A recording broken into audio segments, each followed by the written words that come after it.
Welcome back. Today we're diving straight into Psalms chapter 140. Yeah, this one, it really throws you right into the middle of some serious conflict. It does. The speaker is clearly up against it, facing real opposition, feeling, threatened. And they're calling out for help, for protection. Exactly.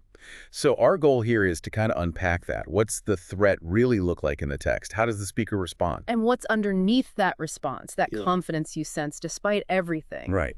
So let's start with the opposition. How are they described? It's quite specific, isn't it? Oh, very. They're labeled right off the bat as evil men, men of violence. It's not vague. And it talks about their actions, too. Yeah, constantly devising evil plans, it says. Always stirring up war, stirring up conflict. It sounds relentless. Active and intentional, not just bad circumstance. Precisely. And then there's their speech. Ah, yes. Yeah. The language used for their words is, well, powerful. Powerful and frankly disturbing. Their tongues are like a serpent's, sharp. And it mentions poison. The poison of vipers is on their lips. That imagery, snakes, deceit, danger, deadly harm. It suggests their words are meant to kill, basically. Trust, reputation, maybe more. And there's that pause mentioned there, that sila. Like, stop and think about that venom. Exactly. Absorb the weight of those words. So, poison words, okay. Yeah. But it feels more physical, too, like actual danger. That's about traps. It does. That's another layer. It's not just words. The speaker says the opposition plans to trip my feet. Like, literally make them stumble. Seems like it. It calls them proud men who've hidden a snare, spread out nets, set traps along the path. It's this picture of deliberate hidden danger everywhere. Trying to catch them, bring them down. Right. And again, another Selah, another moment to consider just how surrounded the speaker feels by these hidden threats. Okay, so facing all the words, the traps, what does the speaker do? They talk directly to God, right? Yes, that's the pivot. Amidst all this external pressure, you get this incredibly personal declaration. You are my God. Grounding, like you said.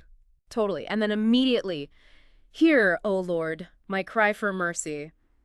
They call God Sovereign Lord, their strong deliverer. And specifically mentions protection in battle. Yeah, shields my head in the day of battle. It's connecting God's power directly to the kind of threats they're facing. It's, You are my defense against this. And the speaker doesn't just ask for safety. They ask God to, well, deal with the opponent. Oh, very directly. Do not grant the wicked their desires, O Lord. Do not let their plans succeed. And there's a reason given for that, isn't there? Something about pride. Right. Or they will become proud. It's this interesting insight. The speaker sees unchecked success as fueling arrogance, making things worse. So stopping them is also about stopping that cycle of pride. And another sila there, too. Makes you think about success and justice. Then it ramps up even more. The language gets pretty intense, the imprecations. Yeah, this can be challenging stuff. The speaker asks for, well, pretty dramatic consequences. Like what specifically? Like wishing the trouble they caused with their lips comes back on them, asking for burning coals to fall, for them to be thrown into fire, into pits, never to rise. Wow, that's raw. It's incredibly raw. It shows the depth of the hurt and the strength of the desire for, divine justice to make things right. It's a visceral cry for intervention. And it seems to single out certain kinds of actions again. It does. Towards the end of that section, it specifically asks that slanderers not be established and that disaster hunt down men of violence. Back to the threat of words and physical force. Asking God to actively stop them from thriving.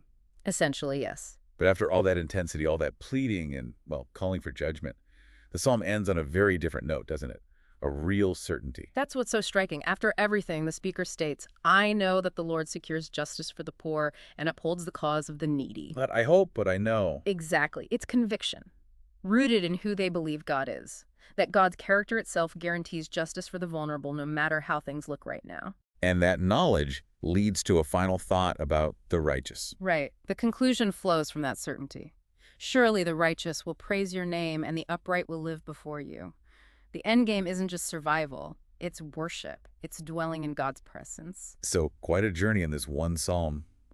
From these really vivid threats, the poisoned words, the hidden snares, Through those intense cries for help, even judgment. to land on this bedrock certainty in God's justice and the ultimate hope for the righteous. Doesn't pull any punches about how hard-facing opposition can be, but ends with that core trust.